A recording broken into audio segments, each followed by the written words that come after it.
ka bus. Alam mo siya. 13-wheeler. Ilang wheels na the bus. Tigil na natin to. Number 1, press your buzzer, please.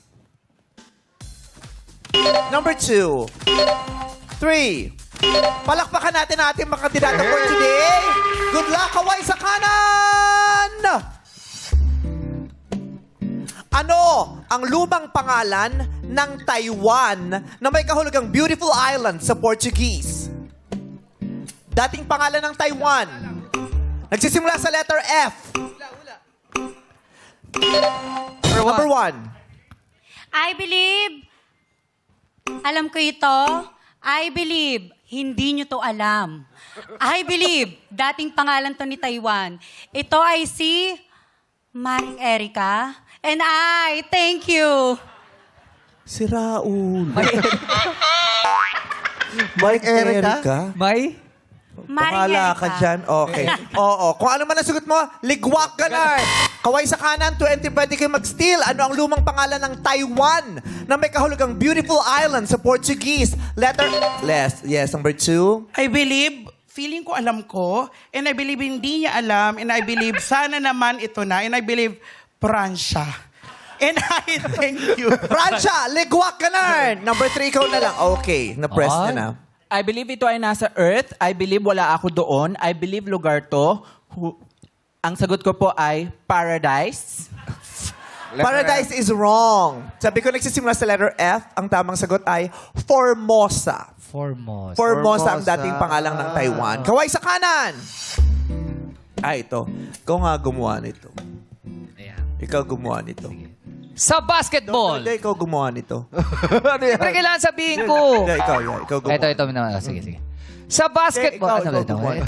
Kailangan ko sabihin muna to paano ko gawin yun. Kaya gawin mo to. Sige. Sa basketball. Ito, gawin mo yan. Ito ganun lang. Okay. Sige, ako. Panoorin niyo si Bong, ah. Oo. Sa basketball, ano ang ibig sabihin ng signal na ito? 3. I believe ito ay may kinalaman sa basketball. I believe ito ay hindi ko ginagawa. I believe ito ay larong basketball. I believe ang sagot ko po ay free throw. Free throw is ligwak ka na! Kaway mo na sa kanan! Steal! 2. Gusto ko sirang-sira na yung buzzer!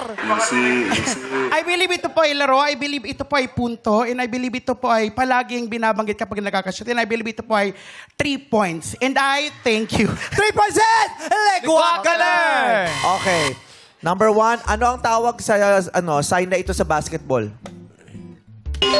Yes. I believe, sa basketball ito, I believe, senyas ito ng mga referee. And I believe, alam ito ng mga basketball player. Ito ay traveling. And I thank you. Traveling is ligwak ka na! Paano ba ulit yun? Oh. Paano ulit yun? Oh. Ang tawag doon. Si number 2 parang malungkot na masaya. Parang hindi mo talaga alam kung anong emosyon niya, yung malungkot na masaya. Ang tawag doon ay 3-second violation. Oo. Ang 3 points pag nakataas. 3 points dito sa taas. Ah. Tinalikuran ko na kasi yan. Traveling. Dati, Oo. MVP ka dyan, Dati na? kasi ako- Oo. Paano shoot?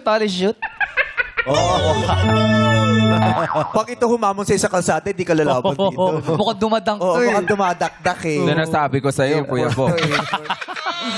Kaway sa kanan! Oo nga, ikaw. Okay.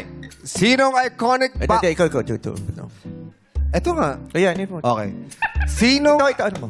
Yan nga yung sinuturo mo, binabasa ko. Sinong... Ito. Ikaw na nga uli. Okay. Sinong iconic boxer ang nagsabi ng phrase na float like a butterfly, sting like a bee? 3. I believe lalaki ito. I believe boxer siya. I believe Filipino siya. I believe Manny Pacquiao. Ligwak ka na! O, sinong boxer yung nagsabi ng iconic line na, yes, 1. I believe, boxer ito. I believe, sinabi niya ito. At I believe, malakas siyang sumuntok. Ito ay si Floyd Mayweather. And I thank you. Floyd Mayweather is Ligwak Canard. Number 2.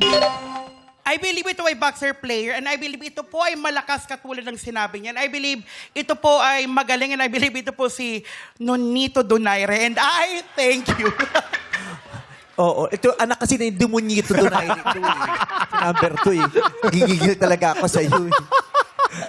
Ang tamang sakit, Muhammad Ali. Muhammad Oo. Hindi niya nila tatandaan to. Wala na, hindi Pero na sa pangalan ni naabutan. Muhammad Ali, hinango yung Ali Mall sa Araneta. Yes. Alim. Okay.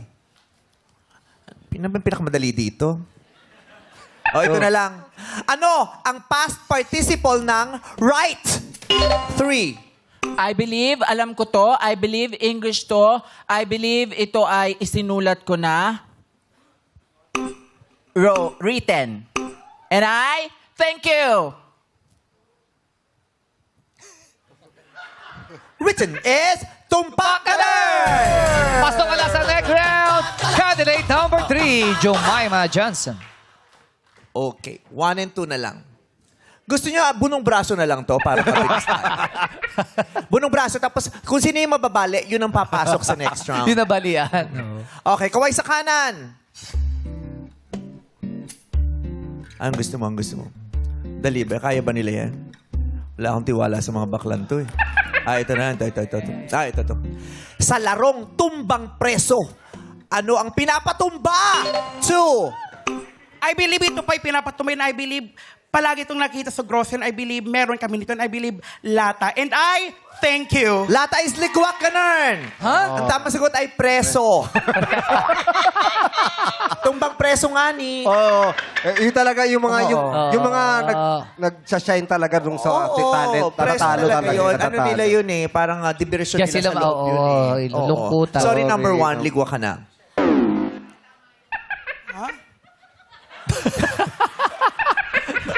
Lata is Tumpak Canard! Pasok ka na sa next round. Candidate number 2, the Wilson the Boss. Number 1, parinig mo na lang sa amin ang talak ng lotlot.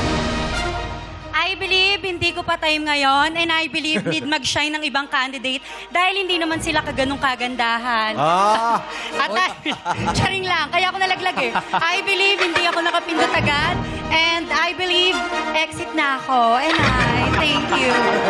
Salamat, Summer Jane Corpus. Labasan na ng wheat sa pagmaligyan ng our show. More time, it's It's showtime!